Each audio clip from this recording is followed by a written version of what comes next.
Oh, America. I wish I could tell you that this was still America. I've come to realize that you can't have a country without people. And there are no people here. No, my friend. This is now the United States of Quotable. Time to nut up or shut up.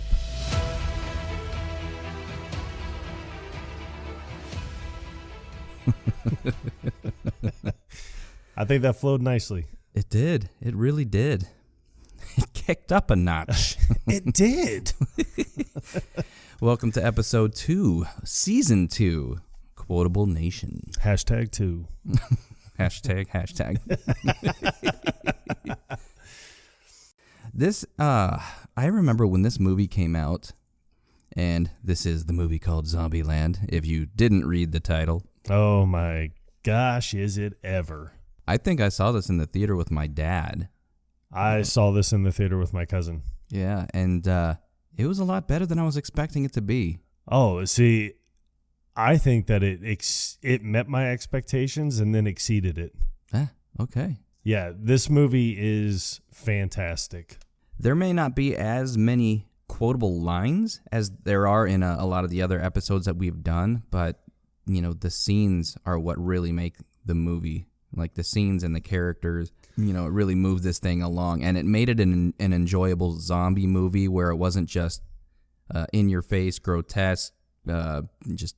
Yeah, I mean, there's a little bit of gore to it. There's quite a bit of gore. Yeah, but it's nothing that's like over the line. I have to stop watching or leave the room or anything like that. No, it's there's plenty of comic relief. I mean, it's intended to be a funny movie anyway, but yeah, you know, the entire intro scene where they're playing For Whom the Bell Tolls by Metallica, yes, and everything's in slow motion. That's where most of the gore is. Like in that little, I think, 2-minute segment. I'm serious. I think that's where most of it is, but I could see that. It's I mean, it is one of those things that I honestly didn't expect it. Like the opening is perfectly done, and I did not expect a phenomenal 100% opening like it has. Yeah, I mean, it kind of gives you the impression like, okay, I mean, they're playing this intense rock music, and everything's in slow motion, but you just kind of have that feeling like, okay, we're getting right into this. It's going to be a gory, bloody movie, and then it's when it cuts to Jesse Eisenberg's character, you're like, all right, well.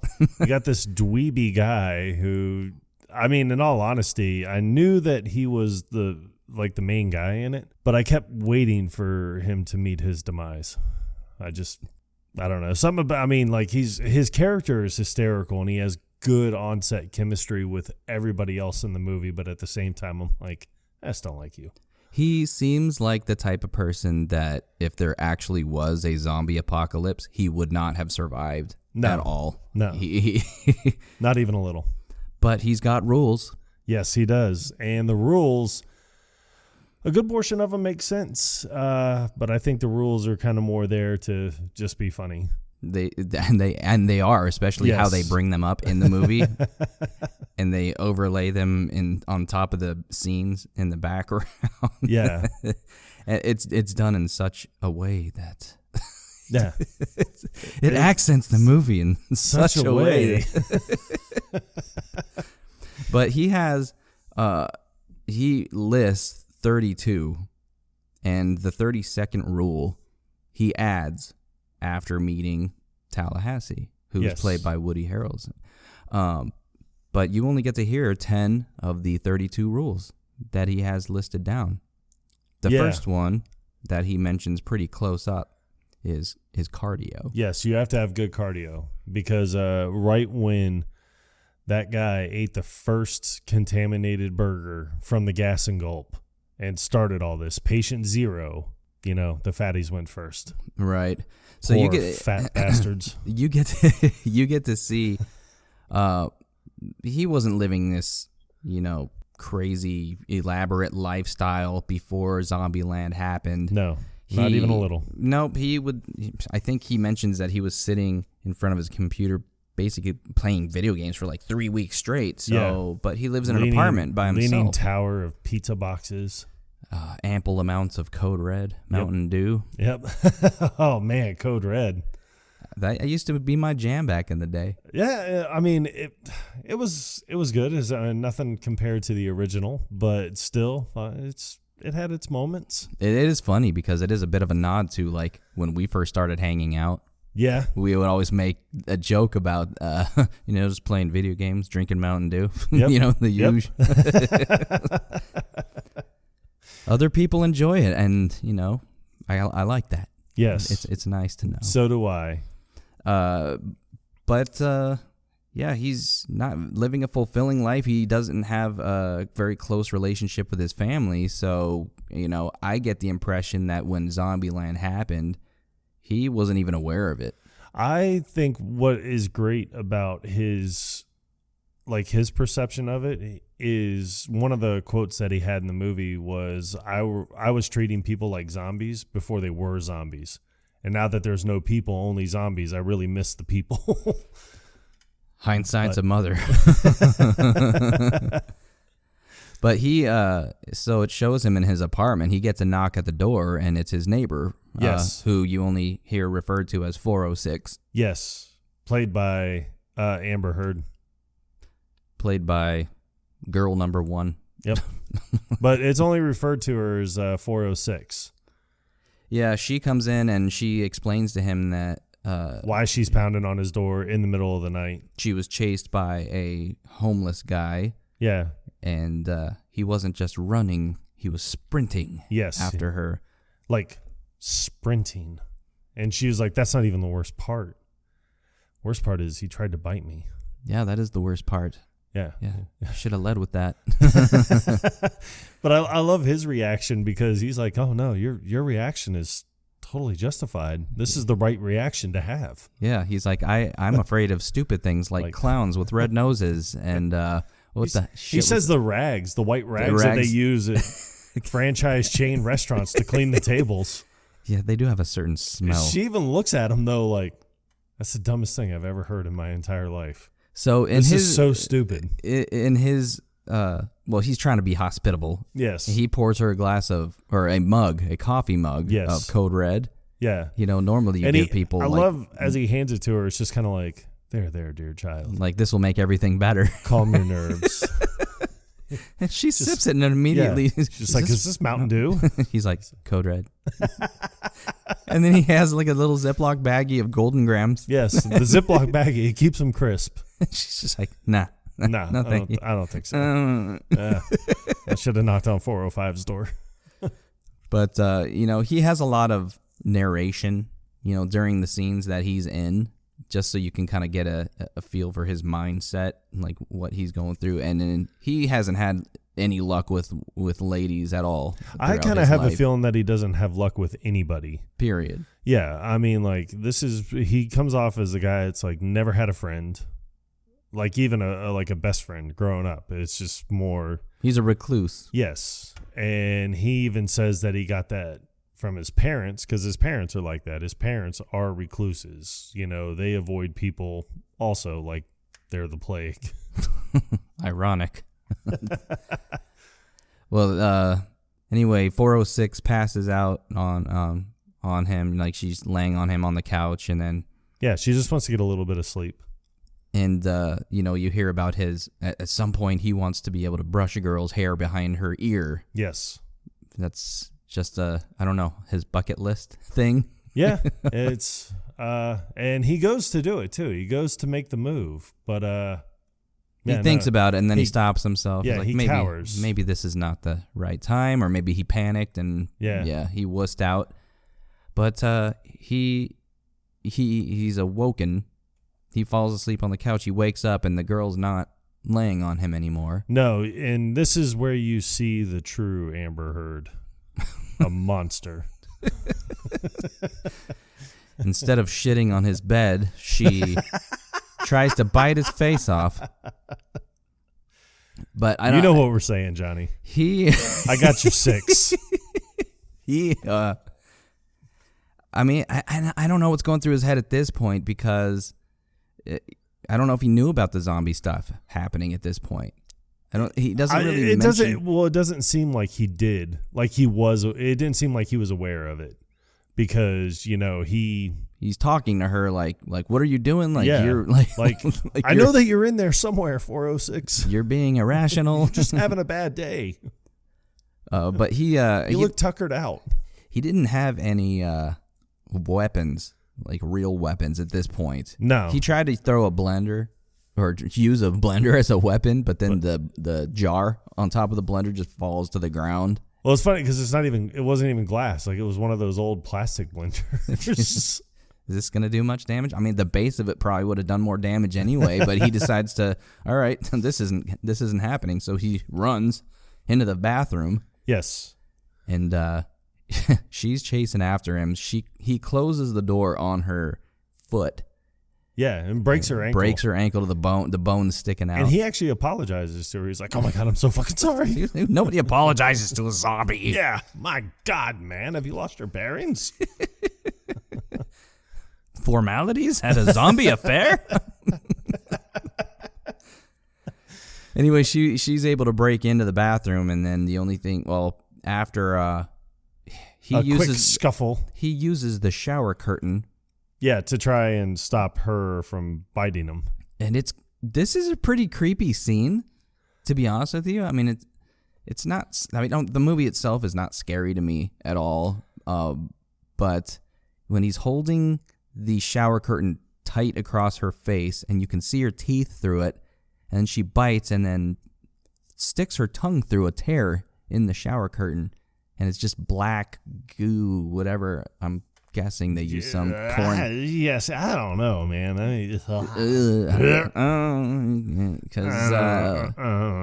But I'm guessing her biting the shower curtain ripped it open. But I unless it had a tear in it already, I don't think she would have been able to stick her tongue through it that easily.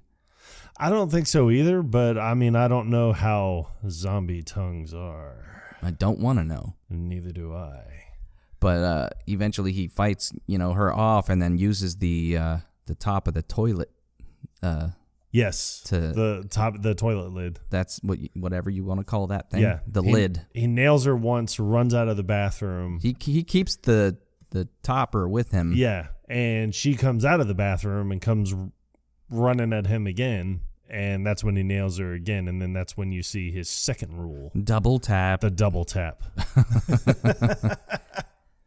Now, when you first learned about cardio, it cuts to, I can imagine maybe months later. It could be years. Yeah. I don't know exactly the time spacing. Yeah, I don't know the time spacing either. But, I mean, he said that, I do believe that he makes mention that, I mean, it was a fast spreading virus. Like it kind of took over the world. After this person ate a burger at a gas station, I mean, they kind of had it coming. Yeah, I know. I mean, honestly. But the rest of the world had to be punished for it? Yeah, I know. But who does this, man? That's just not right, Michael. That is not job security right there. But he's at this gas station in BFE. What town did he say? It starts with a G, like Gerard something. Yeah, I can't. Like Genome, Texas, or something. And he's just like, yeah, it looks like Zombieland has affected. He's like, but that's just Genome, Texas. That's just, yeah. Damn it! Like, shit. I wish I would have written that name down just so I could give them a shout out. And if we have any listeners there, find out if it's really that vacant. Yeah, it's well, I mean, I'm sure that it is. People probably flocked there while the movie was still in theaters. Yeah, that's true. And then after that, nobody came. Nobody came back. So he goes to this gas station to fill up, and then he's got irritable bowel syndrome. So he has to use the bathroom. Of course he does. And I mean, Jesus, what else is wrong with this guy? He's a poopy little spitfire. So this is where you find out about his third rule, which is beware of bathrooms. Yes. And he goes to use this nasty gas station bathroom before he even...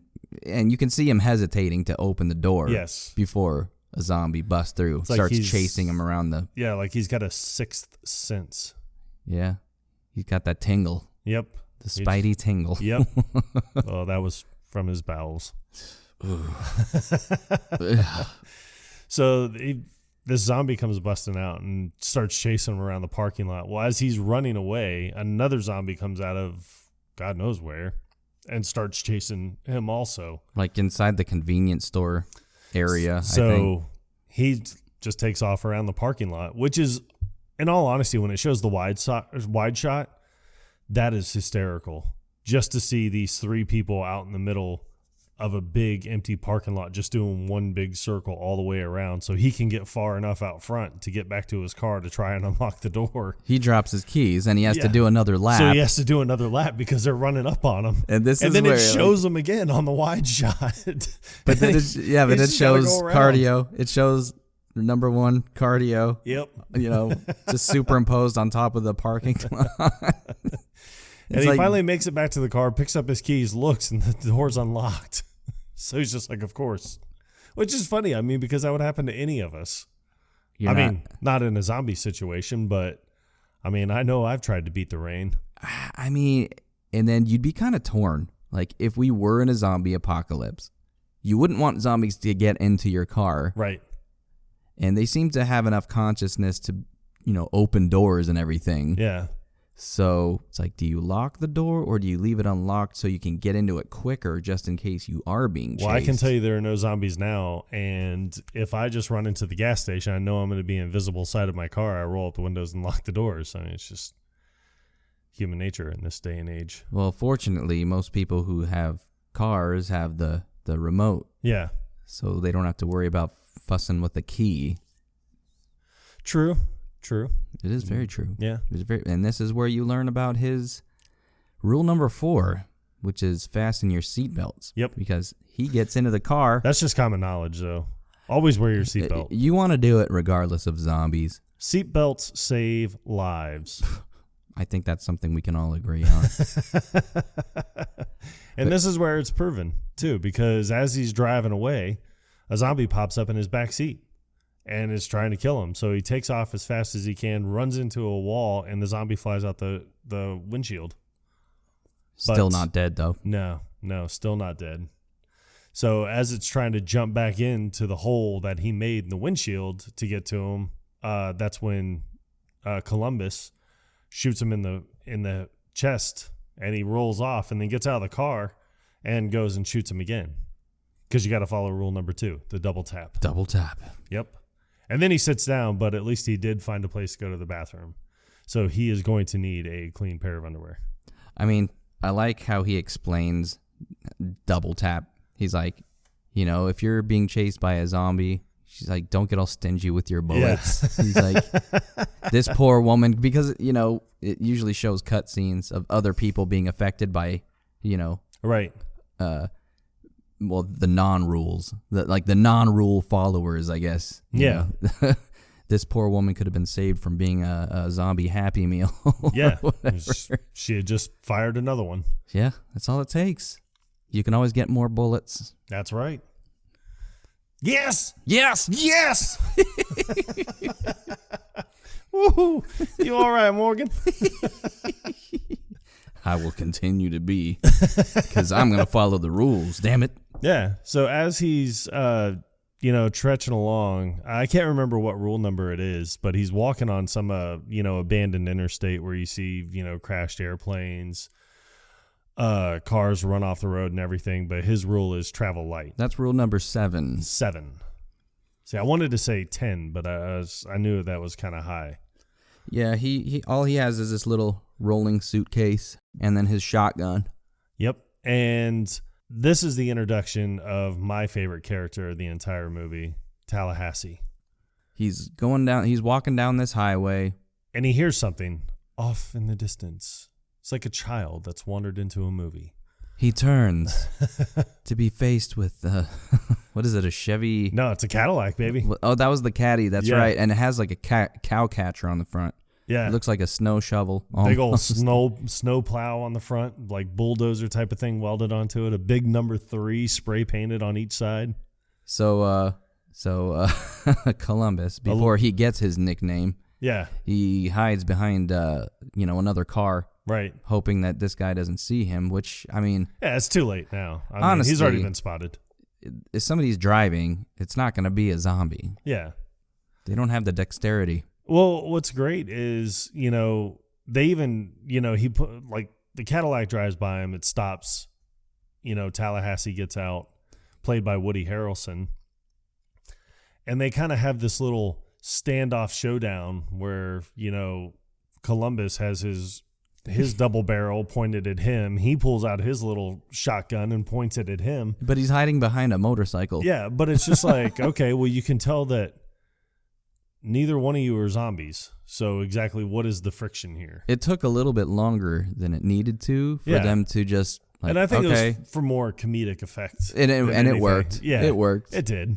I mean, I'm not gonna lie, it's a very funny scene. Columbus is holding the shotgun, shaking in his boots. Yeah. And then eventually just holds out his thumb like, oh, no, I'm just hitchhiking. It's super awkward way. Yeah, he just, it's so stupid. Because it's like, all right, who's going to break first? And he's holding his shotgun with both hands, and then Tallahassee's holding his with just one. Yeah. Just his left hand pointing it out like a boss. But he's almost got this, like, a little smirk on his face, like, who's going to... Yeah. Like, this, you're not going to do anything. Yeah, I know that you're going to fold. So you might as well just fold. Yeah. And, well, he does. He does fold. Yep. With his thumb. So he tells him, all right, just hop in. I mean, but it's all done like this whole scene is done non-verbally. And but there are so many words that are spoken between the glances, the looks, and the facial expressions. Most of the best lines in this movie are between these two. Yes. And, just the fact that Tallahassee's like, I can tell right away you're going to get on my nerves. Yeah. So he gets in and, they're just talking. He was like, hi, my name's. He's like, no names. He was like, keeps us from getting too close. He's, It's like, where are you heading? Yeah. And he was like, well, I'm heading to Columbus. And he was like, I'm going to Tallahassee. And he was like, oh, Columbus and Tallahassee, they're both east. It's like, we could ride along together. So he pulls out that huge hunting knife out of the center console. And then that's when Columbus tells him, he was like, oh, you almost knocked over your bottle of liquor. Yeah, your bottle of liquor.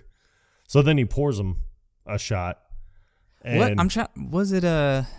I don't know if you even see it. It looked like Jim Beam, but it's not. I tried reading the label today when we watched it, and I couldn't tell exactly what it was. But I do want to find out what it is. It was not Jack. No, but it's in like a Jack Daniel's bottle. It was in a square shaped bottle. But yeah, he pours a shot for the two of them. And as they go to drink, well, he drinks it. Tallahassee drinks it right out of the bottle, but Columbus just chucks his out the window, pretends to drink it, and he's just like, oh, and he asks if he wants another one. He's like, no, one and done. I say that. I said that once. And we say that all the time. Yes. But yeah, you can tell that it's going to be a while before they, actually get along. Yeah. Because their personalities are like night and day. Yeah. The difference. Well, but you're a peppy little spit fuck, ain't you? He's trying to get him to put his seatbelt on. I do like that when he gets into his Cadillac, he looks in the back seat and he's just staring into the back seat. Don't know why. And he was like, what are you doing? He's like, oh, it's just, this. Something I do. Yeah, something I do, and he was like, well, nothing back there but my duffel bag. He's like, it's always a, good rule of thumb to check the back seat, which is rule number 31. Yeah, which, I mean, come on, you have to imagine that this guy's been driving this Cadillac for quite a long time. If there was a zombie in there, it would have gotten to him by now. Oh, so I don't know why he's still checking the back seat. For sure. But anyway, Tallahassee agrees to take him as far as Texarkana because I think that's... Whoa, you can take me as far as Texarkana? Yeah. All right. So, yeah. He has no problem with that. No problem at all. I feel like he gauged, all right, based on this little interaction, yes, that distance is about as long as I'll be able to stand being in the same vehicle as you. Yeah, statistically speaking. So they finding you quite a dweeb. Yeah. Really don't want you around me too long, kid. This little relationship ain't gonna last too long. No. So definitely don't get comfortable in this car. But they hit the road, and at one point they stop. Well, they stop because he finds out very quickly that Tallahassee has one weakness. And that's when they're on the side of the highway, and you see skid marks that are going off the bridge or going off into the embankment. And then that's when he looks down and he's like, oh, what are we doing? And he was like, that there is a Hostess truck. And he was like, yeah. And he was like, there is a Twinkie on this truck. So that's his weakness, or Twinkies. That's what he wants. And by golly gee, is he gonna find it? He's like, we're gonna go down there and check this out. And then like Tallahassee's ready to go. Yeah, and then you see gets ready to start going down, but then he was like, oh, you coming? And he was like, oh yeah, sure, just give me a second. He's got to limber up. Yeah, he's doing these weird like calisthenic moves. And he was like, you fucking with me right now? He's like, yeah, I gotta, you gotta limber up before you do any kind of. He's like, yeah, you should do it too. He's like, you ever seen a lion limber up before it takes down a gazelle? Yeah, truer words. Which is, never it's a very spoken. Valid point. Yeah, limber up is rule number 18, by the way. So they go walking down this embankment, and they get to the truck, and as they open the door, snowballs. A whole pile of snowballs just comes pouring out the back of this Hostess truck. Snowballs.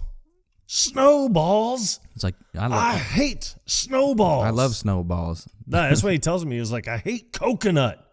Not the taste. Not the taste, the consistency. And if you listen to our trivia episode, that will sound very familiar to you. Yes. Honestly, to tell you the truth, it's one of my favorite lines. It is a good line. Because I don't even use it just for coconut. We don't know. I use it for everything. We pretty much never use it for coconut. Yeah, no. I mean, and honestly, tell you the truth, I don't like coconut. I didn't like coconut as a kid, but as an adult, like I grew to like it. So I would enjoy a snowball. Yeah, so I am not a fan of coconut. And I am not going to lie, dude. It is all the taste. Is it? I hate it. I hate the taste of coconut. So you wouldn't enjoy a pina colada? Nope. I never have, and I never will. And that's okay. But I will say that, I use it for a lot of things. Like someone's like, oh, hey, tonight I'm making a salad with, some green beans and some steak. And I'm like, green beans? Oh, I hate green beans. Not the taste, the consistency. I could say that about lima beans. Pretty much any bean. No, I do enjoy some beans, especially if they're fried twice, if you know what I'm saying. But there's some zombie kills of the week that they discuss throughout the movie. And they flash to some of them, not all of them. Right. I like the one that they talk about, like one of the first ones they talk about. Yeah. Where this zombie gets rolled over by a steamroller. Yeah. And Tallahassee's explaining it. Yeah. I love the way he explains it too, because he's like, you ever roll up a tube of toothpaste from the bottom? And he's like, yeah, you always roll it up from the bottom. You're not going to roll it from the top. Hey, wait, are you one of those guys that, just likes to one-up everyone else's story? Like, no, I know a guy who does that way worse than I do. But I do like the next scene after the snowballs, because they're going back up the embankment, and he's like, oh, this is probably a bad time, but I got to take the Browns to the Super Bowl. And he's like, again? He was like, yeah, sorry. And then that's when he goes to the bathroom. But I like Tallahassee outside because he has that big knife, and he's just doing those weird, like karate kind of moves. Yeah, karate fighting moves. Honestly, so funny because that is just like comedic genius. You don't have to say anything. It's all action. And it speaks for itself. Yeah. But why he has his rule about the bathrooms is, it does do a cutscene to somebody who's sitting in a bathroom stall, and he gets eaten by a zombie. Can a guy take a dumper in peace? So so stupid. And that guy makes a second appearance in the movie. Yes, he does. But as Columbus is sitting on the toilet, there's one thing that he hates more than anything, and that's clowns. Fucking clowns. So you see a clown pop up underneath the stall door. Yeah, and but it's just his imagination. Yeah. Yeah. And honestly, tell you the truth, I mean, I don't have a problem with clowns, but I mean, if I was in a bathroom and just a clown came crawling up under the stall, yeah, that would probably freak me out. Oh yeah, for sure. I would literally shit. Yeah. Nope. Not this white boy. Not today, Satan. You wouldn't shit? Is that what you're saying? I know damn well I ain't dying on the toilet. Well, he finished his business, and then they, continue down the road. And they end up at the supermarket. And he was like, well, do we really have to stop? And he was like, no. He's like, there is a box of Twinkies in this store. He's like, and it may very well be the last box of Twinkies. He's like, Twinkies have an expiration date. Yeah. He's like, a lot of people don't know that. But it does have an expiration date. They will expire. And one day, this little Twinkie gauge is going to go straight to empty. Yeah. And they're... Twinkies don't have as long of an expiration date as you would imagine. They are quite perishable. Yes, they are. Quickly. Speaking from experience. Yes. Yeah, they get into the grocery store. And wait, do they go bad fast? I mean, I've never kept a Twinkie around long enough to be like, oh, I should probably throw this box away. Because I've eaten it. We actually had a Hostess vendor that would bring in stuff on a weekly basis. And... Right. They only last like 2 weeks or so, 2 or 3 weeks tops. Man. And that's always been the food that everyone's talked about. They're like, oh no, roaches and Twinkies can survive like a nuclear devastation. Yeah. So maybe the expired Twinkies. But it is it's funny because you see Columbus's reaction when they're going through the trunk looking for weapons to bring inside. Yes. And he's got quite the collection. Yeah, he has got a wide, vast array of, weapons. I mean, he's got like a gardening auger that's got the 3 spike wheels on it that you push through the lawn to aerate your lawn. He's got a prospector's pick. Yeah, he's like, what are you going to go prospect? He ends up putting that back, and then he's got you don't see what he grabs before they walk in. It just shows them hedge clippers that he sticks like in the back of his belt. Right, but when they walk in, he's got a banjo. Yes. And I think Columbus just has his shotgun with him. Yeah, well, I think that's all he ever has. That and dirty shorts. But this grocery store, it's, probably in the middle of nowhere, but it's... Yeah, it seems vacant. Redneckville. Yeah, but you can never tell because, zombies... They don't make a lot of noise if they're not eating people. No, they're hiding and laying in wait. But Tallahassee starts strumming on the banjo. That gets somebody's attention. It sure does. So he comes out, and then he beats that guy with the banjo, beats him to death, beats that zombie to death. And while he's doing that, another one comes up behind Columbus, and he's running towards Tallahassee. And he's like, by then Tallahassee has his baseball bat. He's like, don't swing, don't swing, don't swing. And then he slides on his knees. He's like, okay, swing. And then he beats that guy with the baseball bat. So right after that, because Columbus is telling him, he's like, you are a very dangerous man. He's like, I know. Like, what else can you say about it?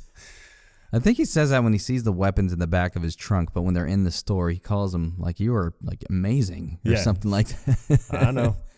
Then they see one last zombie, and he's the biggest one of all. Yeah, big hoss. Big old hoss. Yeah, so, Columbus offers up his shotgun, and Tallahassee ain't having it. It's like, nope. He pulls out the hedge clippers. Just a little off the top. Yeah.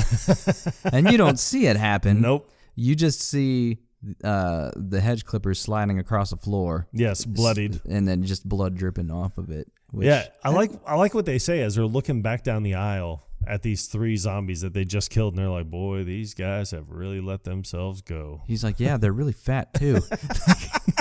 Like, what do you think he meant by that? So stupid. But this is where My God, what kind of diet are these zombies on? They ate all the Twinkies, damn it. It was them. They don't just like the taste of human flesh. But this is where they are introduced to Wichita and Little Rock. Yep. So you see Wichita, played by Emma Stone, come out. Someone's hair is dangerously close to getting brushed over her ear. So stupid.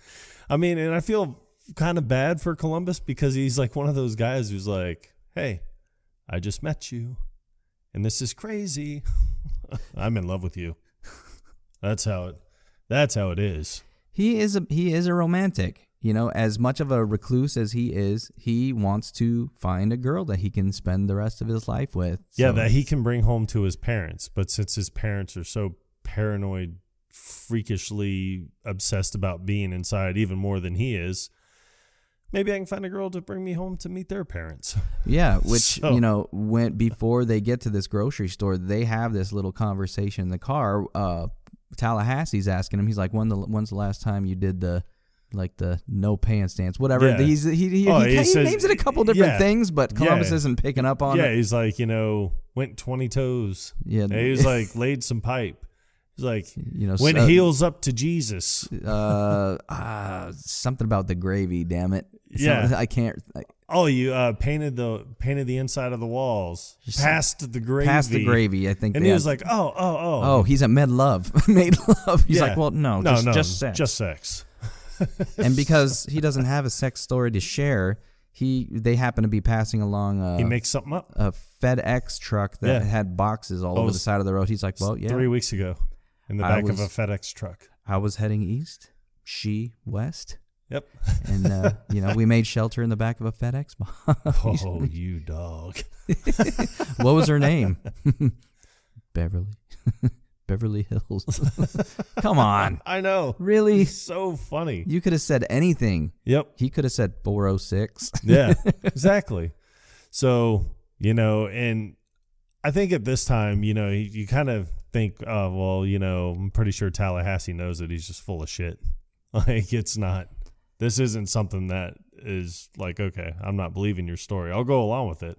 Yeah. But I don't believe it. He humors him. He doesn't make him feel bad about it. But anyway, Wichita, brings the two of them back into it's like their warehouse. Yes. Their little stock room maybe. And you see, another girl who's Little Rock. Played by Abigail Breslin. That's it. And she's been bitten by a zombie. Yeah. And she's been stung. She's been bitten. Yep. I got my eye on someone. You don't see the air quotes that I'm using right now. So they've come to the determination that she's going to turn at some point, and they didn't have a gun to use to just end it. But they have one now because Tallahassee and Columbus are there. So they decide, both of them said, well, we'll do it for you. Like, so you don't have to. And Tallahassee's going to do it. And then that's when Wichita steps in. She's like, wait, she's my sister. I should be the one to do it. And I mean, that's a reasonable request. So, she's holding the gun on her little sister and they're both crying. She gives her sister a kiss. They say their I love yous. And Tallahassee's like, you need a little help. And she's like, well, now that you mention it. And then turns to him with the gun. Yeah. Yeah. And she was like, yeah, we'll take your car, all your guns, all your ammunition. And then that's when Little Rock's like, and if you have any sugarless gum. So everybody's on a quest for something. So we have Tallahassee that's like, I'm going to find a GD Twinkie. And Little Rock wants some sugarless gum. Wichita just wants to go wherever the hell she's going. She just wants to take her sister to Pacific Play Place or Playland, whatever the hell it's called. And I don't honestly tell you the truth. I mean, it's like that's another thing where it's like, team up. Like, I mean, if you're, humans and you've come across other humans during this zombie type of apocalypse, why wouldn't you want to have other, help? And I guess it would be, but her reasoning is, we can't trust anyone. Like, because as soon as we start to trust someone, they're going to turn on us and screw us. So it's better, you trust us than us trusting you, making the mistakes. And Columbus even mentions this after they take off. The girls take off with their car. He says, "Oh, they were pulling scams like this long before Zombieland happened." Yeah, and this cutscene is pretty creative, I must say. It is. And this is where you see the poor bastard who gets eaten in the bathroom stall. Yeah, and he sees her on her hands and knees in the parking lot of Wearing this like gas station. Like a pencil skirt, whatever you want to call them. And she's, looking around. She's driving this nice BMW, and he's like, "Can I help you?" And she was like, "I lost my engagement ring." She's all like put on the whole fake tears and she's like, I can't find it. I'm late for a flight. I'm on my way to the airport. He's like, well, I'll look for it. I'll start looking now. I don't have anything else to do. I got nothing else to do. I mean, honestly, tell you the truth. I mean, another guy that's just like, I've fallen instantly in love with this girl. Right. So she was like, okay. She's like, I'll pay you. Like, there's a reward. She was like, $3,000. And he was like, okay. She's like, yeah, the ring is worth more than my car. So he was like, well, give me your number. So she gives him a card. She takes off. And he was like, yeah, I like it before she leaves, though, because he's like, yeah, I was engaged once, but I'm single now. So and then he gets a phone call from somebody. And I guess it's a friend of his, but I never understood the way he's talking to his buddy, because he was like, oh yeah, no, she lost her ring. And he was like, oh no, that's the best part. She's on a plane right now. And it's like, what do you mean the best part? Why like is the that best the best part would be like, hey, she gave me her number. But then that's when you see Little Rock coming up and she picks up a ring. And he was like, oh, hey, you found my ring. And she was like, oh no, what are you talking about? This is a woman's ring. It can't be yours. He's like, no, it's a friend of mine's. So she's like, well, what am I going to get for finding this ring? Like, because the guy's assuming, well, I'm going to get $3,000. So he gives her all the money out of the cash register. It's just $400 and probably some free candy. Yeah, she's eating like a Zagnut bar or something. Or what's the one in the yellow and black checkered? Is that a whatchamacallit? No. It's not, no. I know whatchamacallit's in a yellow. Or like a Nutty Buddy or something. Shit, man. I don't know. Because you don't see the front side of the wrapper with the name on it, but the wrapper looks very familiar. If you know, send us a tweet. Yes. At Podcast Quotable. Nice. Or you can actually reach us on our new Instagram page. What? Yes. Yes. We do have. Yes. And you know what? That's it. We won this time around because Quotable Podcast was not taken yet. So you can reach us on Instagram at Quotable Podcast. Yes, hit us up. You slide up into our DMs, motherfucker. Yeah, because I literally have nothing else to do. No. It'd be nice to have that kind of job security. We're just trying to find this damn ring. One ring to rule them all. Yeah. So he gives her the $400, the free candy, and he's like, you made someone very happy. And she's like, yeah, you too. You too. So you see her walking back to her sister's car. The red BMW. And she's saying like, oh, how many rings do we have left? So she reaches into the glove box and they've got all this like bag, costume jewelry. Yeah, I would say it's like maybe 15 or 20 rings left. About that, right? Yeah. And it's just costume jewelry that probably cost, a couple bucks a piece, maybe. Yeah, I would imagine. And they're just going around scamming people. Yeah, that's right. Just making their way across the country. This was before Zombieland happened. So Tallahassee and Columbus are just stuck walking through this town that they don't really know about. And they're looking for a new ride. Well, they find, as they're walking by, that's when Columbus is like, oh, look, that's a nice minivan. Oh, my God. He's like, oh, yeah. Yeah, this is nice. And then he just starts beating the ever-loving shit out of this van. I know he finds like a metal pipe or something. He's got a crowbar. Was it a crowbar? Yeah, and he's just, He breaks out all the windows and just, he's pissed that he lost his Cadillac. Yeah. I want my caddy back. But then as he jumps down, he's like, oh, I think I pulled something. And then that's when it shows on the back of the van limber up. Like right over the license plate.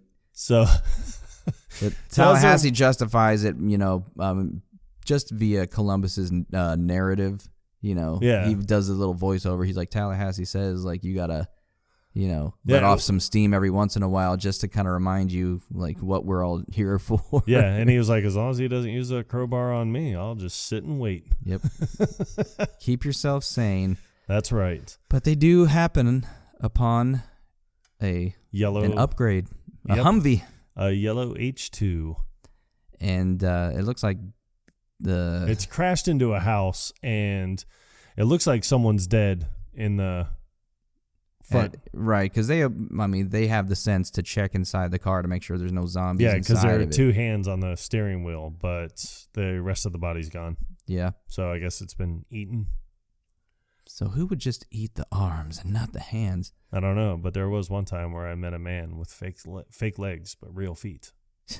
Actually, that doesn't make sense. So, they realize they got this new car. Well, they're looking in the car, and in the back seat is this huge green army duffel bag full of weapons. And Tallahassee's immediate and only response is, "Thank God for rednecks." He's like a big truck and even bigger guns or something. And I like that, Columbus is just like, take your time. And I love this firing. I love this scene because it just shows through the front windshield. Columbus is sitting in the passenger seat, and he's got his he's wearing a hoodie, and the lace for the hoodie, he's just chewing on it. And you see through the back window, Tallahassee's just behind the car, just shooting him off. Yeah. Happy as a pig and shit. Want some. I want some too. It's so great. So he paints a 3 on the side of this car, and they drive off. I don't think we mentioned the 3 before. No, it's just a nod to Dale Earnhardt. So the Cadillac that he had, he had painted the number 3 on it. Yeah. So every vehicle that they have throughout this movie gets a 3 painted on it. Yes, as a nod to the late Dale Earnhardt. So so they're driving off, and that's when he's talking about, just something.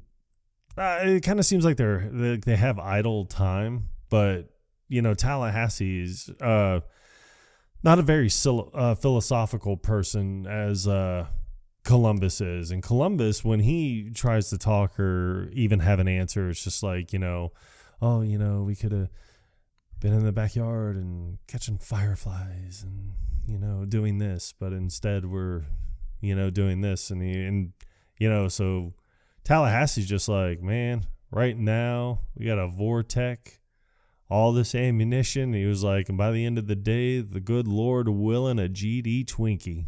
And then he's just like, got to enjoy the little things. And then that's when Columbus is like, I never thought I'd take advice from a guy that looks like Yosemite Sam. But this is when he adds rule number 32 to his list. Yep. Enjoy the little things.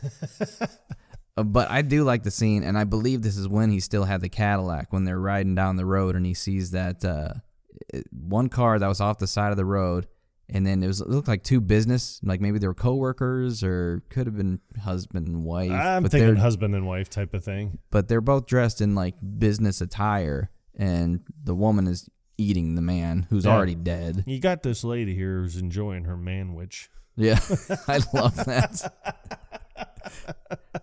But yeah, that's what, Columbus is, getting all, God, it really makes you miss what things used to be like and all that shit. And then he's like, it really makes you, and then Tallahassee chimes in, hungry.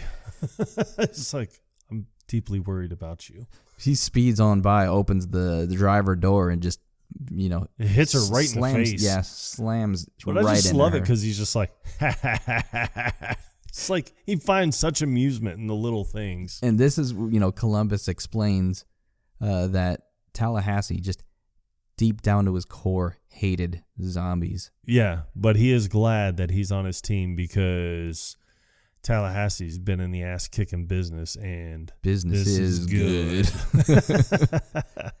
But we find out that he doesn't like Zombieland because of his puppy. His puppy named Buck. It was like the day he was born, he just lost it.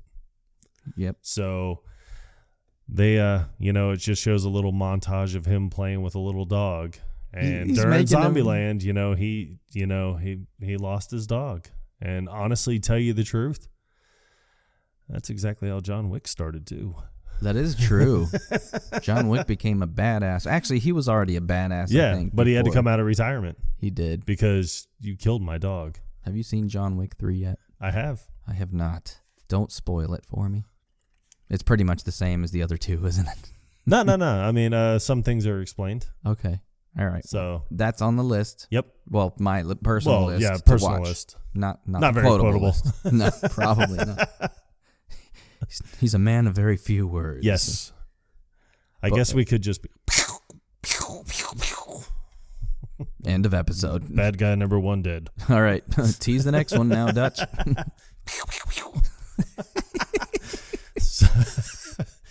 Okay. So as they happen along, they spot his Cadillac. Said Cadillac. Yes, that has now the word help spray painted on the side. So he tells them, oh, well, you stay here. I'm going to head up there, see what's what. If everything's clear, I'll give the signal. You come driving down. And he grabs a shotgun, and Columbus is like, well, you're not going to shoot him, are you? And he's like, well, only if they shoot at me. And as he's walking away, he's just like, please, God, let them shoot at me. He's holding a grudge. Yes, a very big grudge. But yeah, he gets to They stole the man's Cadillac. He gets to the Cadillac, and there's no sign of the girls anywhere. Nope. So he does that weird kind of like a whistle call, which that far away with the wind blowing, like it looked like it was blowing. I don't see how Columbus would have been able to hear it. But he does wave them down, and as he comes down, he's like, all right, they probably headed west.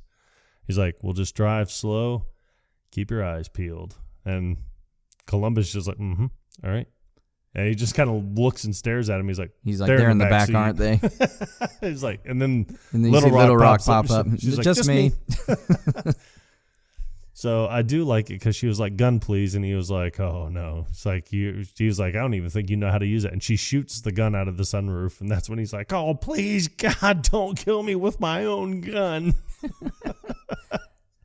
So they honk the horn to signal for Wichita to come out. So she comes walking out with her gun drawn. Ooh. I like Columbus, too, because he's like, oh, look, there's your sister with my gun. Hi, how are you? She just comes walking up. She's, ooh, bummer. It's like we're going to take another car of yours. You got screwed twice. Yes. So, but that's when I guess she realizes like, hey, we're all going to have to ride together. So that's what they do. They end up riding together. And, during all this time that they spend on the road, they're heading west, and as they're going, he wants to know, like, they're just doing small talk. Like, where are you heading? And Little Rock is, oh, we're going to Pacific Playland. But I like Tallahassee because he's like, well, you have royally pissed me off, so I'm not going to play with you at Pacific Playland. Yeah, he's very childish about the whole thing. And, he's in the back seat with Little Rock, and their banter is just it's just kind of funny because there's an obvious tension from the get. But as the movie keeps progressing and they spend more and more time together, I like seeing their relationships grow because it's kind of like a father-daughter building between Tallahassee and Little Rock. Yeah, very much so. Yeah, and they're switching. And here's the funny thing is like originally Columbus and Tallahassee were heading east. Yes. But when they stumbled across these two, they're heading west. So how would they have happened to find the car? Because they would have been going in the opposite direction. Yeah. So I don't know, unless he was holding that much of a grudge. He was like, no, we're going to find him. We will find them. I will get my Cadillac back. They had no idea where they were going at that point, though. So, but yeah, but it makes for movie magic. Yeah. And, well, I mean, But I like how it shows them driving along and switching seats so they can keep, Yeah, just the different stories that are told and everything. But, random shit. Well, Columbus kind of, hints at, well, I need to go to Columbus, Ohio. And that's when Wichita's like, well, have you ever heard of the Quiet Game? They're playing it in Columbus. And then that's when Tallahassee like kind of nudges her with his gun, and he's like, come on, cut him up. And then she was like, oh, you're Columbus. And he's like, yeah. And then she was like, well, you never know. Like, and then she's trying to build up hope, but they find another vehicle for him to take. But he decides like, well, I don't know what's more sad at this point. I don't know if it's the fact that my family's gone or the fact that I didn't really have a family to begin with, because he separated himself from them. But he does know one thing: wherever this girl is, that's where he wants to be. Yeah, he's immediately taken. Can't say that I blame him. No. I'm not saying I love her, but I'm just saying can't blame him. No, and I do like Emma Stone's look in this movie. She's got the darker hair. She usually has like the reddish hair, but they dyed it like close to black, like a really dark color, and with her blue eyes it really kind of stands out. So I like her look in Zombieland for sure. She pulls it off. Yes, I pulled it off nicely. Quite nicely, for sure. So, they all decide to stick together, and some of the conversation, because it cuts to them just switching seats, in some parts Tallahassee's driving, sometimes Little Rock is driving. And then I like when Little Rock is driving, because that's when Wichita is telling her like, no, like, you can go at 60 or you can go at 55, but if you're on the interstate and there's nothing there, you can go up, don't go past 65. And then Columbus is in the back. He's like, you don't want to go past 20. 20 miles per hour? I know we're all going to die one day, but I'm not dying today in this car because you're driving. Hell no. You're a 12-year-old. But, there's one part where... No, she's not famous. She's only famous when she wears a wig. She's only famous when she's Hannah Montana. She's telling this to Tallahassee, who, how does he even know what the hell Hannah Montana is? What led up to this? I don't know. I want to know how that conversation started, but I like how he, like to her, he's like, you don't know who Willie Nelson is. And she's like, no. And he's like, Willie Nelson. She's like, yeah, no. And I love that, because I love it when people don't know something, so someone thinks, by repeating if I say their name it slower, maybe then it's like, okay, hey, what do you think of Willie Nelson? Oh, I'm sorry, I don't know who Willie Nelson is. You don't know Willie Nelson. Be like, oh, Willie Nelson. I thought you said Willie Nelson. Yes. Yeah. It's like, I don't know how that changes it. You were saying it weird before. So they end up at because, at one point, Tallahassee just feels like he's cooped up. I got to get out, kind of stretch my legs. They find a little rest stop. We got want 'em for your wampum. We want 'em your wampum.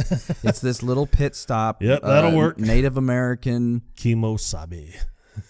Like, it's got a gift shop with a bunch of like Native American things. And that's where you learn another rule, because as they come walking up, the front door's open and there's a bell on the top of the door. And that's when he turns around and looks at Columbus and he's like, you want to take it? And he's like, God, I really want to impress Wichita, but I got this rule. It's like, don't be a hero. Which is rule number 17. 17. And then he's just kind of like playing it off like, no, you take this one. And it's just kind of like one of those things where it's like, hey, I got the last one, bud. You take this one. And I'll get the next one. There's just one lone zombie in this gift shop. But how the hell did he end up here? I don't know, but I love the kill, because he hits the bell with his gun and just waits on the side of the door. So as he comes running out, he gets shot in the head. Blasted right in the head. Yeah. And he was like, what do you think? Zombie kill of the week? He was like, it was good. But it wasn't no zombie kill of the week. Yeah. What I like, though, goes to his sister, Cynthia Knickerbocker. Well, before this happens... And then I'll let you, because this is a good zombie kill of the week. But before this happens, of course, Columbus has to do the double tap. Yeah. But he's already got his shotgun pulled out, and he's standing right next to Wichita and Little Rock. Right. So after the zombie falls to the ground, he shoots it again with the shotgun, but it looks like he pulled the trigger accidentally because he looks startled after the blast goes off. He's scrappy little spit fuck. But I like Tallahassee because he was impressed with the kill. Mm-hmm. Like, even though he did it, he was impressed with it. Yeah. So he's like, what do you think? Zombie kill of the week? And he was like, it was good. Close, but nope. That goes to Sister Cynthia Knickerbocker. And you see this not little old lady, but kind of, she's still spry. Yeah, very spry. She's got a little pep in her step, a little pride in her stride. And even though she's being chased by a zombie, she doesn't look panicked at all. Yeah, no, she's just walking cool, calm, collected. And she pulls a ring bell like on the door, opens up the door and goes in, and then bam, the zombie gets flattened by a piano. Poor flat bastard. So they're just looking around this little knick-knack shop at different things, and Columbus. He wants to.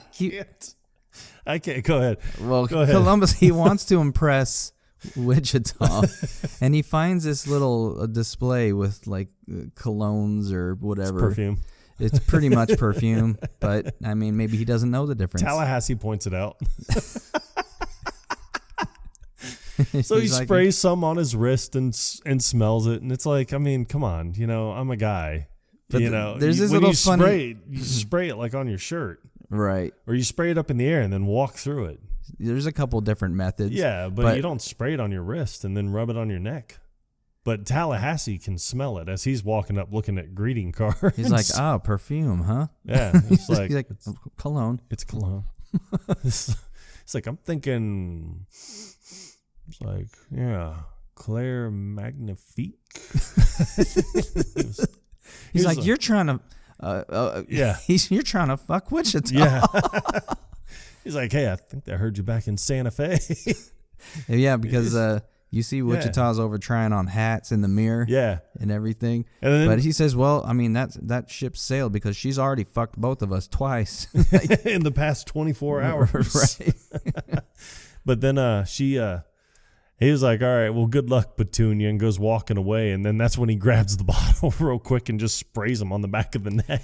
Oh my God, Tallahassee immediately turns around and the look on his face is priceless. It like, says it all. Did you dare do this?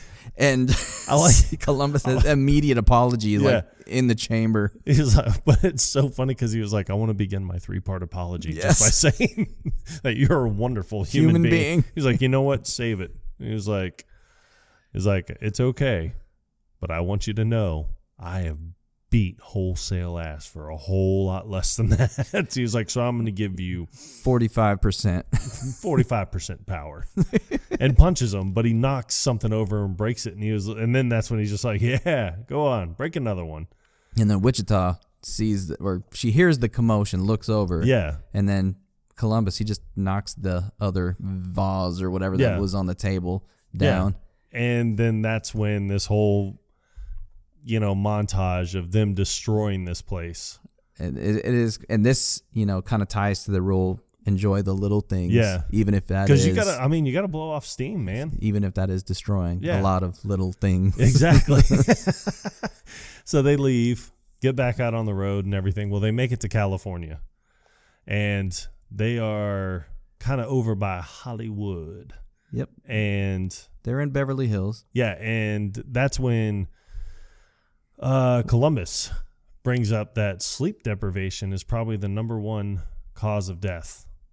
Yeah, not getting eaten by zombies. Yeah, not getting eaten by zombies, but the number one cause of death. And then that's when Wichita is like, I'm pretty sure it's number 2. But Tallahassee's like, number two. He's such a kid. I know. So immature, man. So great. But Tallahassee has the idea. He's like, we're not just going to stay in any house or any place. He's like, no. And he points to the booth and he was like, all right. And they get out and run and grab a celebrity map. Yeah, a celebrity map to celebrity homes. And they get back in the car, and as they're driving down this street, I mean, you see these beautiful, gorgeous houses, and for some reason, the lawns and everything in this part of town are still all manicured immaculately. and pretty. Yeah. Yes, landscaped. So then he's that's when you hear Wichita, and she was like, I really thought Tom Cruise would have lived in a better neighborhood, and he was like, B-lister compared to who we're going to. Yeah. Who I got in mind, he was like, we are going to the tippy top of the A-list. And then they pull into the driveway, and then Columbus is like, oh, look at that, it's a big BM. And it ain't Bob Marley. Oh man, and I keep trying. Every time I watch this part, I'm like, all right, who else could it be with the initials BM? Yep. I mean, even though I already know, I've seen this movie many times, but it's still fun to play. See where my imagination goes. So, they walk in, and I need to find a print. Actually, both prints that you see. Like, you see the Andy Warhol style picture painting of Bill Murray. And that's who the BM is. It is Bill Murray. And then the other print that they see with him on the horse wearing like the cavalry type uniform with the big fur hat on. I would love both of those prints to hang up at my house. But that's when Wichita's like, oh man, this guy has a direct line to my funny bone, which Bill Murray, I think, has a direct line to just about anybody's funny bone. He's so great. I mean, I don't know what it is about his personality. It's just, you can't take him seriously. Anything. So, then, but he seems like such a likable dude, you know? I know. And I mean, I just love reading the stories about Bill Murray. I read one time where I think it was in Minnesota, that this guy was at a Wendy's and he was sitting down eating in the restaurant area of Wendy's, looks up and Bill Murray's in line, and they make eye contact. Bill Murray walked over, grabbed a French fry off this guy's tray and ate it, and then looked right at him and said, nobody's ever going to believe you.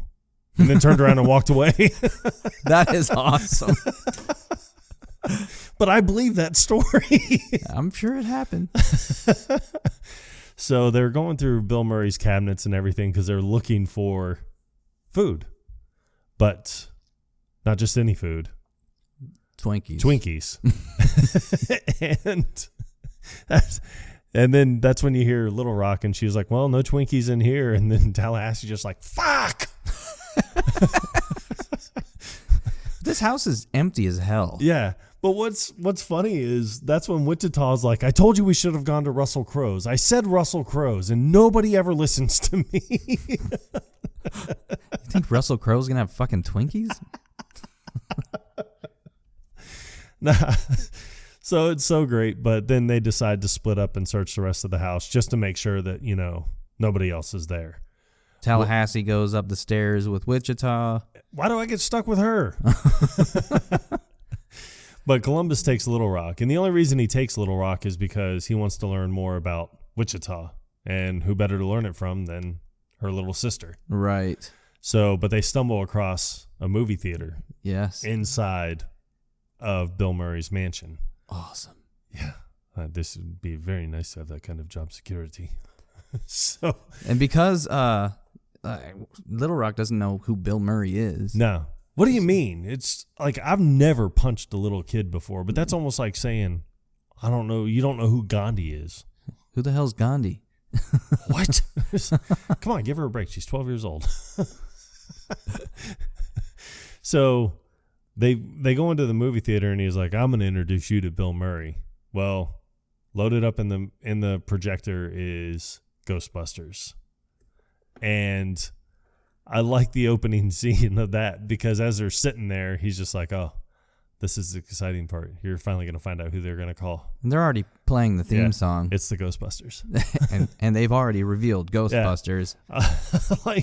I like it when Tallahassee lays down on the couch because he's got his legs way up in the air, and you just hear Ghostbusters like playing all through the house. And he's like, come on, help me with my boots. He's like doing bicycle moves with his feet. And, Wichita just keeps walking. He's walks on by. All right, I'll do it myself. But he's dancing in this room, and then that's when you see somebody else in the house. It shows start just to stir. It shows just the arm and the hand. Yeah. On they're laying down. Yes. On you can't tell if it's the carpet or on the bed. Yeah. But you just see the hand start moving. Yep. And then you hear kind of a groan, and then you see the back of them. Yep. If we had the Faceback app, we would have known who it was. Oh, Morgan and his apps. So, they're dancing around. Wichita's hitting golf balls off of an ottoman just out a window. And the second ball that she hits something. It ricochets off the wall and hits Tallahassee right in the back of the head. And as he looks up, he just sees Bill Murray coming. He's like, Bill Murray, you're a zombie? Because he's all decked out like a zombie. He's done up like a zombie, and he's acting like a zombie because this is his defense mechanism. Yeah.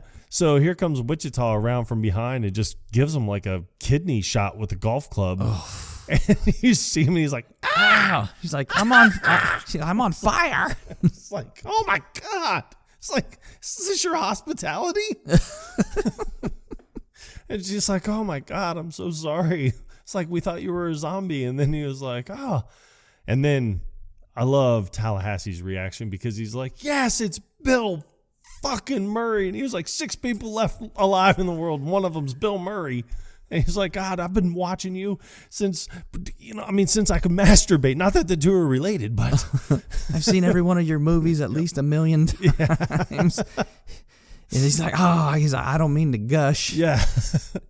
So then they start playing around in the mansion. Like, they do a scene out of Ghostbusters. They hit the hookah with some reefer.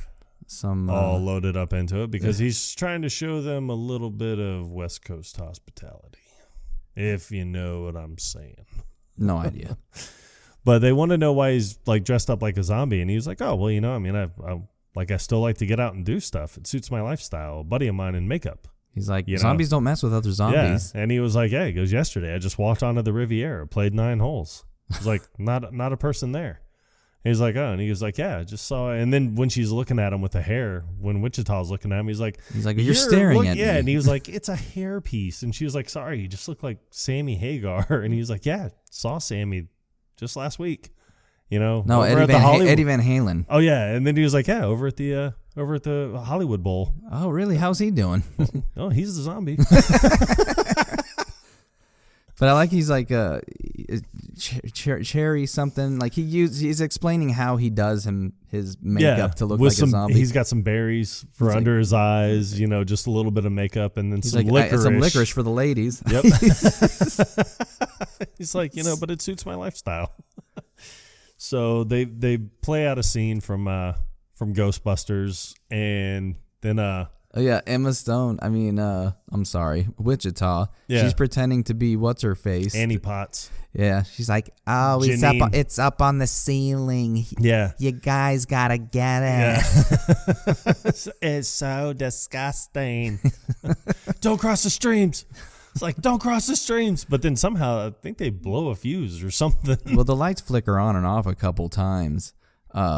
But I think it's funny how Tallahassee gets to put on the Peter Venkman jumpsuit. Yes. Go from Ghostbusters. Yeah. Well, I mean, hospitality, man. It's great. Yeah. And then, but then that's when they decide, hey, we're going to. Let's scare the shit out of Columbus. Yeah, let's scare the shit out of Columbus. And as they're walking up, he's like, so Columbus is the scared one, right? And he's like, yeah. He's like a guppy. Yeah. He's like, yeah, don't worry. I'll get him good. And this scene bothers me. I don't like that it happened. It's still funny, but Columbus, regardless of how timid he can be, he's still survived on his own for this long, But so Bill Murray comes in just like, well, it scares the shit out of Columbus, so he stands up and shoots Bill Murray right in the chest.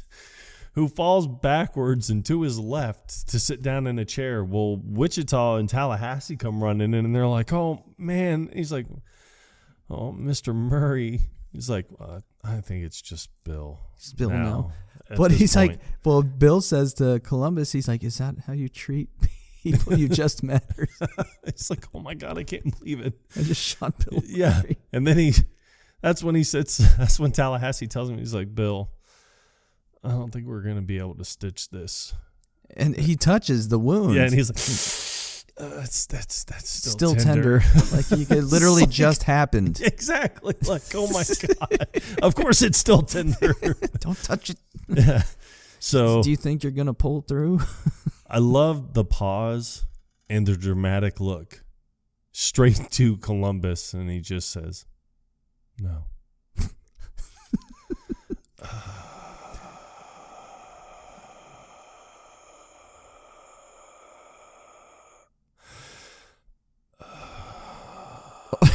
And then Wichita, she starts laughing. She's like, I can't believe I did that with a straight face. She's like, yeah, congratulations. That's the first time ever in like 12 years that I've ever been able to pull that off. Yeah, under pressure too. Cut, print, check the gate. Let's get on. Kudos, Dutch. But yeah, Wichita's like, I'm sorry. He gets me. Yep. And she's like, but sad though. Yeah. Yep. Very sad. So they wrap him up in a carpet, take him outside, and do a 21 gun salute, which they fire 2 rounds, and then that's when Columbus is like, wait, hang on. Yep. Sorry. It's double barrel. It's a double barrel. Only 2 shots. But after they dump the body off the side of the house, that's when they drop them. They drop him first. Yeah. But that's when Columbus is like, anybody want any Purell? And they all hold out their hands. Yep, like, yeah. Sure do. So that night they're just, we're going to, just stay in Bill Murray's house now. And make cozy before we head the rest of the way to Pacific Playland. Yep.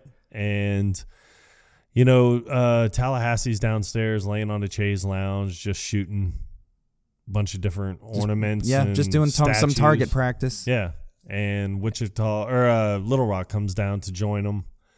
And she's trying to shoot the rifle that she has, and she's not hitting anything. So that's when Tallahassee's like, hey, bit of advice.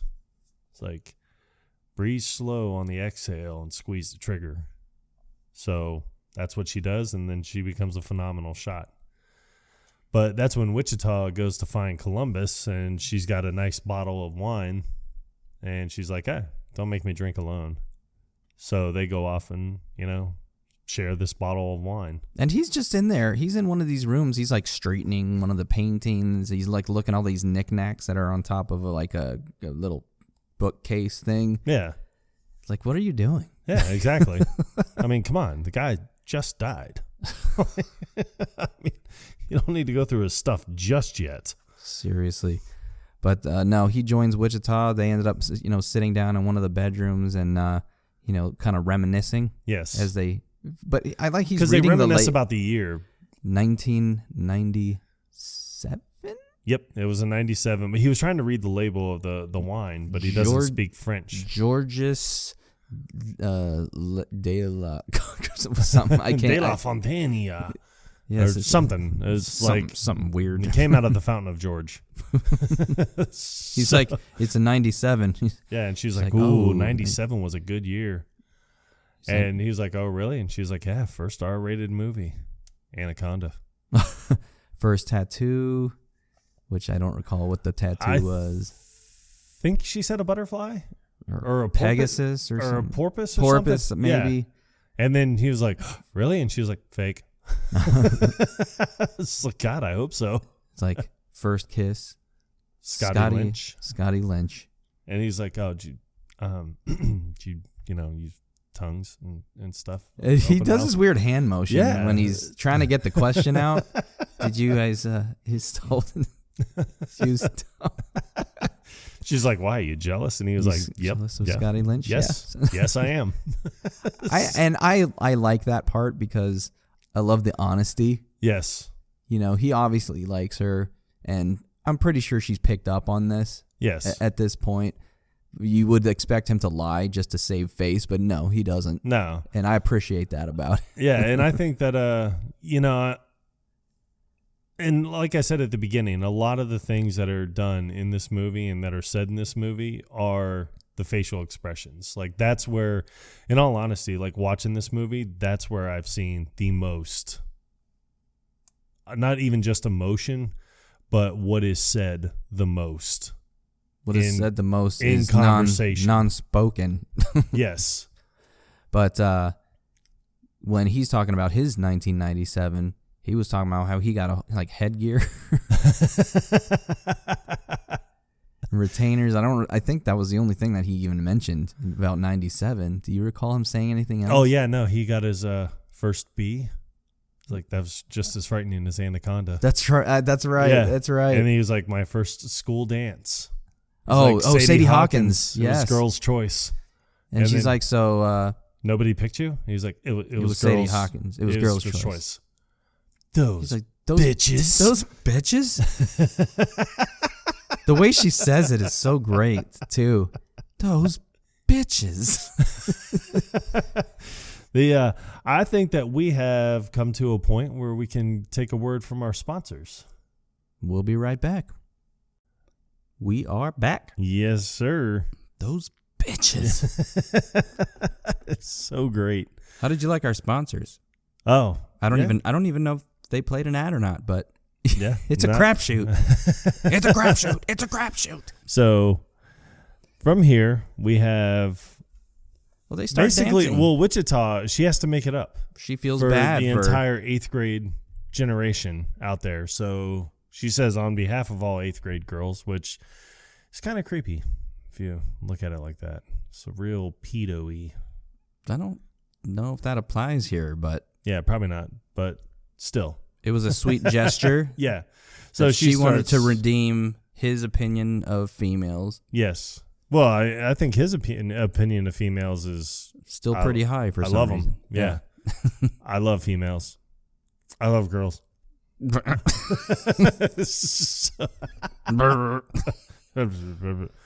So they share a nice little dance, and they're about to share a kiss, which I could only imagine would be his first. Yeah, Columbus's first kiss. So virginity well intact. The way, his facial expression when they move in for the kiss, he looks like he's scared out of his fucking mind. Yeah. So they go in for the kiss, and then that's when you hear Tallahassee comes into the doorway and he needs their help making a goddamn fort in the living room. Hey, making a fort in the living room, help moving the couch. It just turns around and walks away. He does not acknowledge the fact that they were standing so close together. No, doesn't acknowledge that fact at all. He should have just like a fucking cock-blocking robot from another dimension. Something. But no, when he went into the doorway and saw them, he should have just walked away. Just let them have their moment, man. Yep. Well, he wasn't exactly storming the gates before I got there. Point taken. So that's when, they just kind of figure, this was for the best. And Wichita even says, she's like, it's just me and my sister. Like, it's probably best that this didn't happen. So they go to bed that night, and then that's when, Columbus's thought is, hey, we'll get a new look at things when we're all bright-eyed and bushy-tailed. So just go to bed and see what happens tomorrow. Well, what happens tomorrow, Morgan? Cuts to the morning, and the girls are nowhere to be seen. Well, they are to be seen, and they're driving off yet again. Those in the yellow bitches. In the yellow Humvee. Just bam. See you later. They take off because it's just them.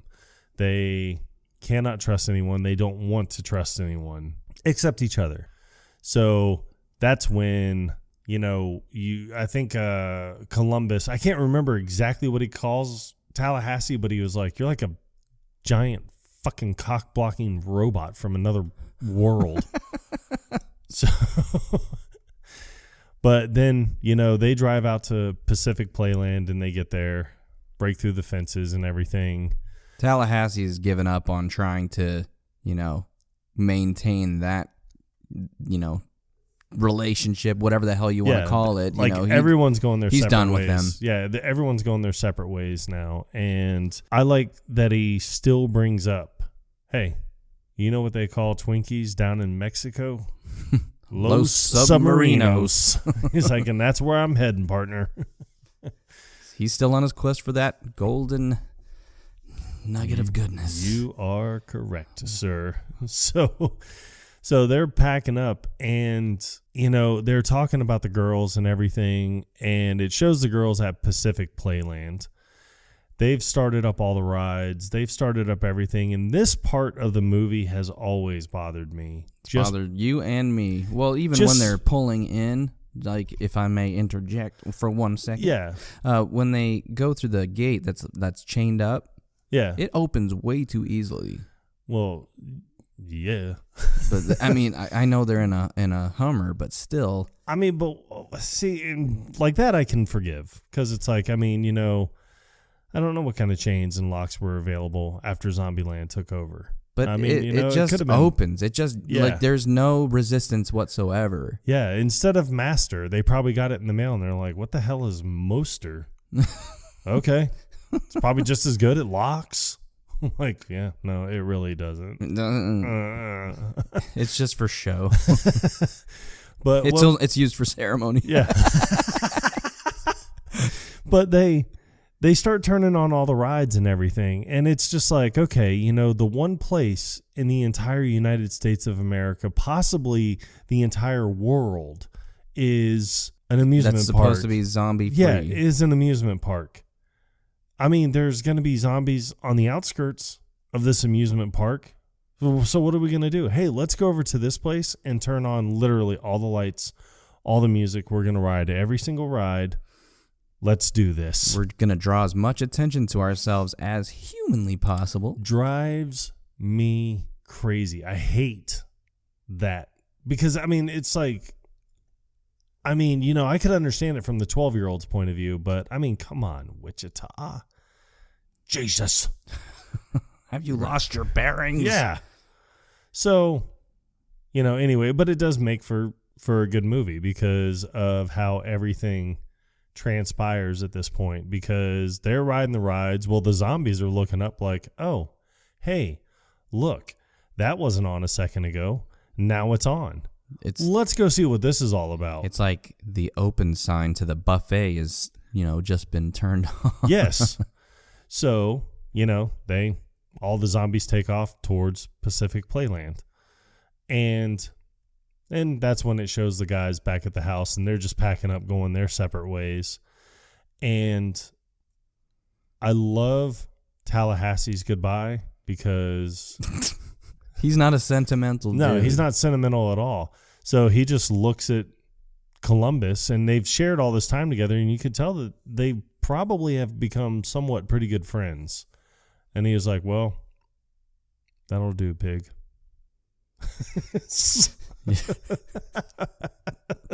So he's like, wow, that's just the worst goodbye I've ever heard. And you stole it from a movie. Kind of like this podcast does. So then, you know, I do love Columbus's exit line in this scene because, you know, you come to find out that Buck wasn't a puppy that Tallahassee lost. No. It was actually his son. It was his son. Yes. And me being the father of two sons, once you take away a man's son, he's got nothing left to lose. And that's exactly what Columbus says about Tallahassee. And he never revealed this, but Columbus figured it out. Yeah. And him with the best cardio in the business. I don't know how he could see right past it. I don't know how come he didn't catch on sooner. What does cardio have anything to do? I don't know, but that's exactly how he said it. He does. He does. And me with the best cardio in the business. How did I not get this? It's so funny, too. The best cardio in the business. What business? I don't know, but business is good. Yep. Take a look at my cousin. He runs fast and he don't know shit. So I do love his exit line because he tells them, you know, hey, they were a picture in someone's wallet too. and then goes to drive off on a motorcycle that you quickly find out he cannot He has ride. no idea how to drive At all. He drives it. Well, he rides it right into some hedges and falls over. So Tallahassee just pulls up and he's like, all right, let's get in. Let's go get them.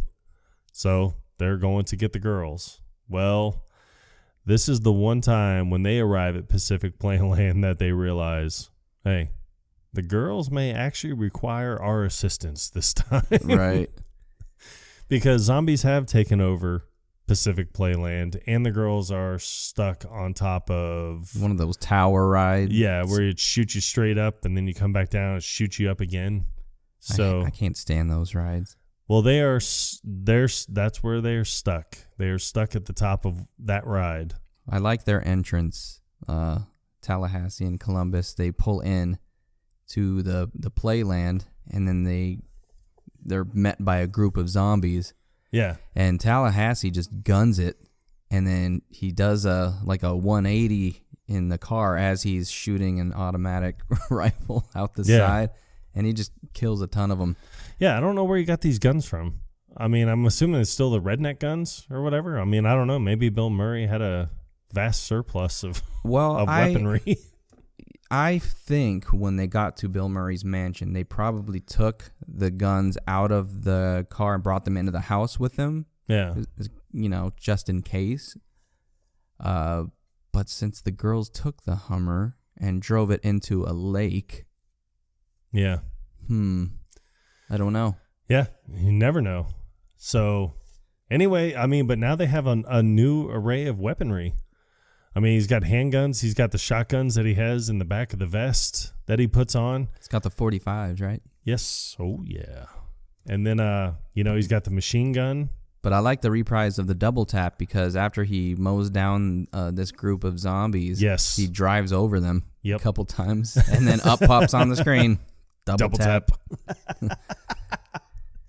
So then they make it inside, and they find the Hummer that has been driven off a pier, and it's in a lake, and they think only the worst. Well, that's when the girls start yelling for him, and they see him up at the top, and he's like, "Oh, hey, yeah, Tallahassee, they're up there." And then he's like, "Well, what are you waiting for? Go get her."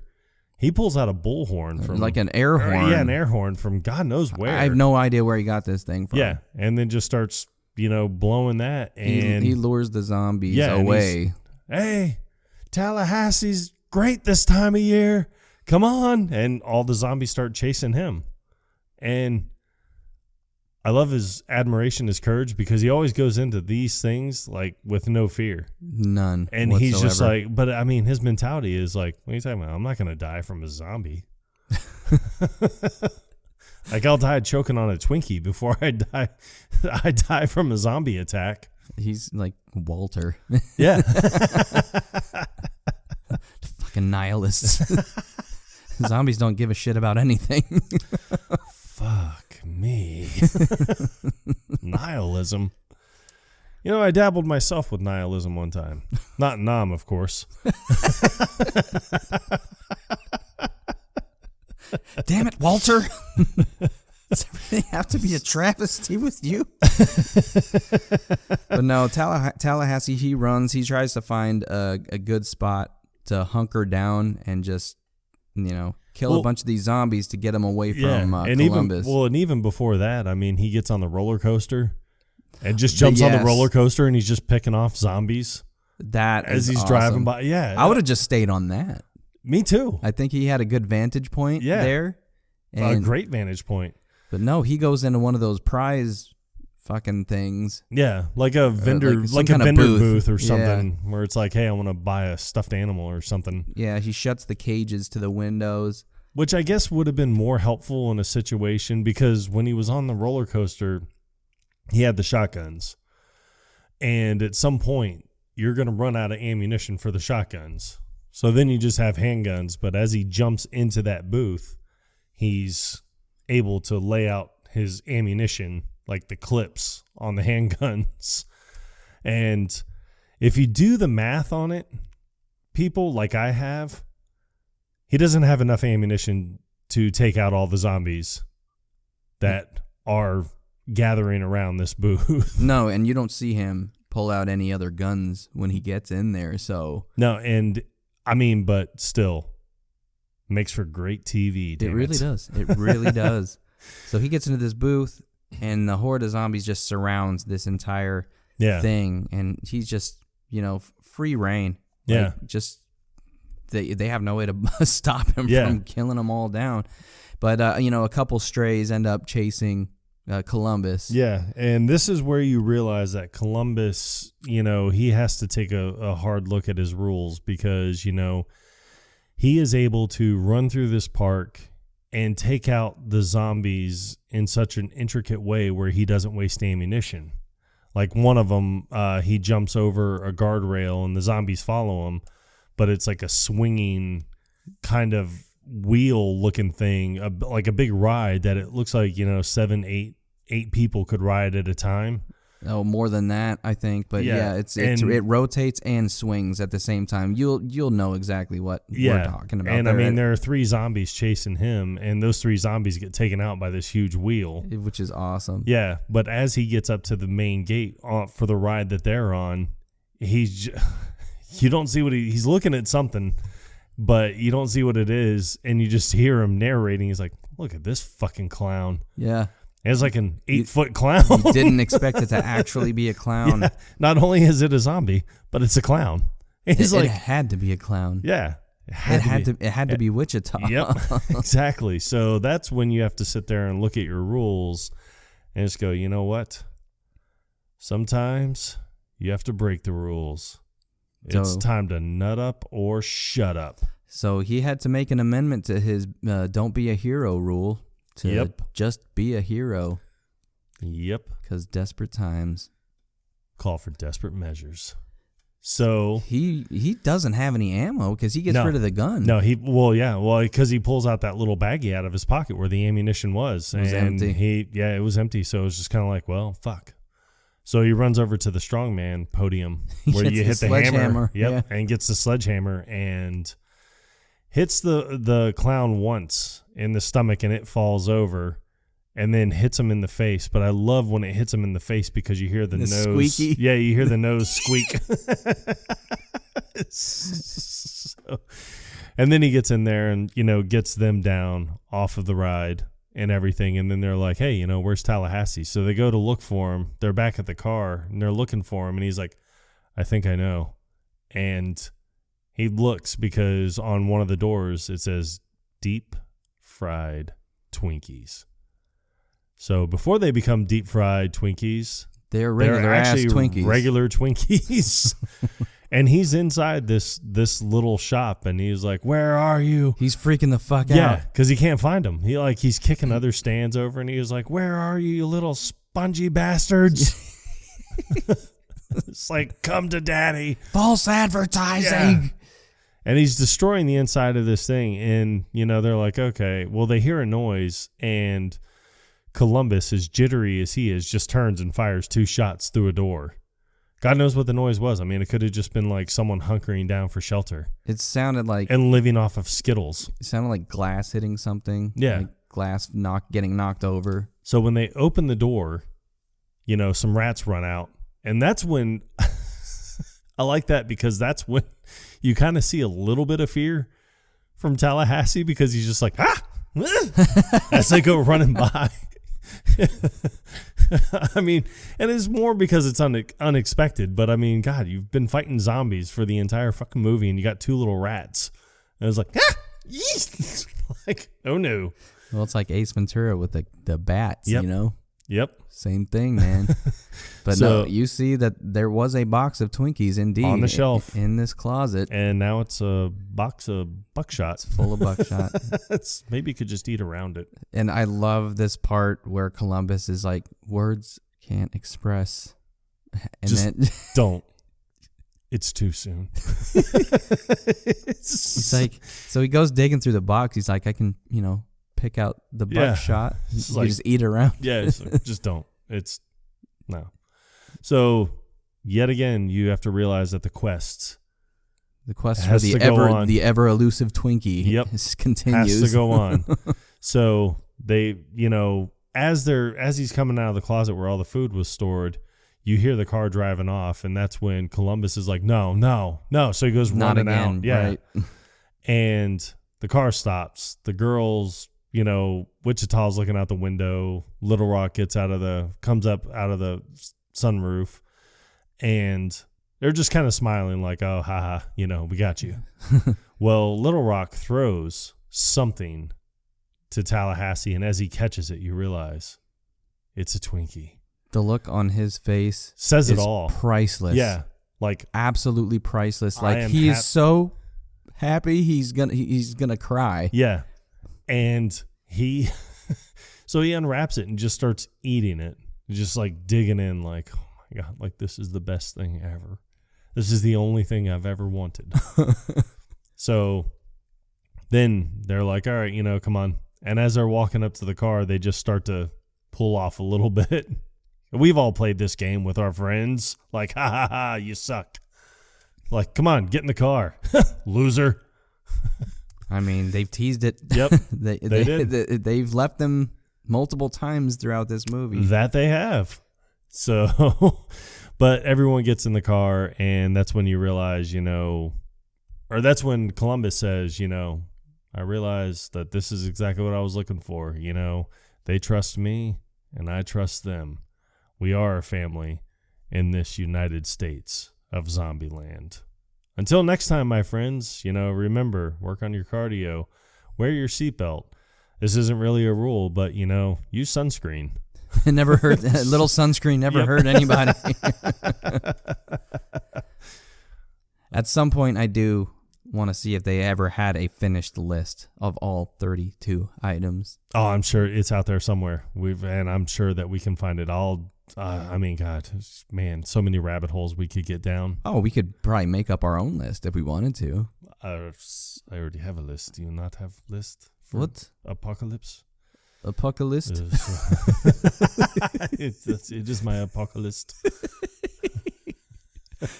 But that is Zombieland, folks. Yes. Oh, there is a little cutscene at the end, which I'm not going to spoil because Dutch will kill me. Well, when it comes to these, I think that when you have cutscenes and bloopers and everything like that in the credits, honestly, since we've been doing this, I'm not going to lie, I am very notoriously impatient.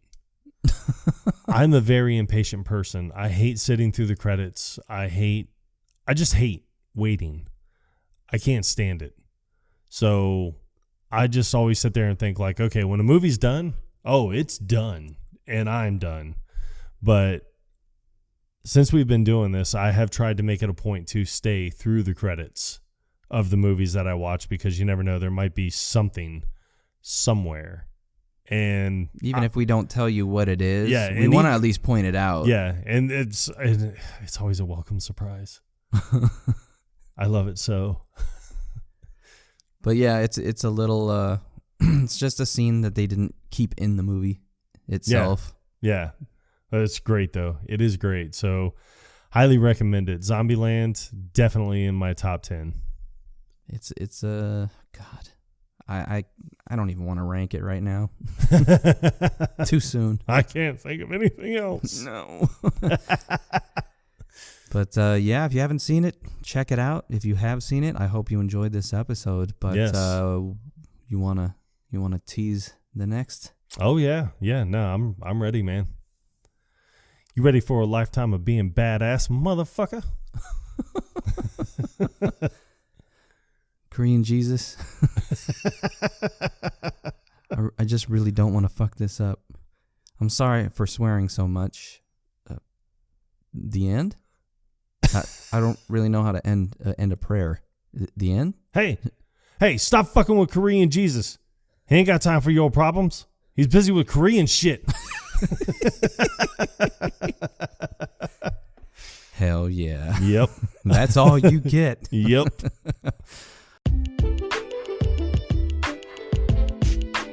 All right. Until next time, take it easy, Quotable Nation. Yep.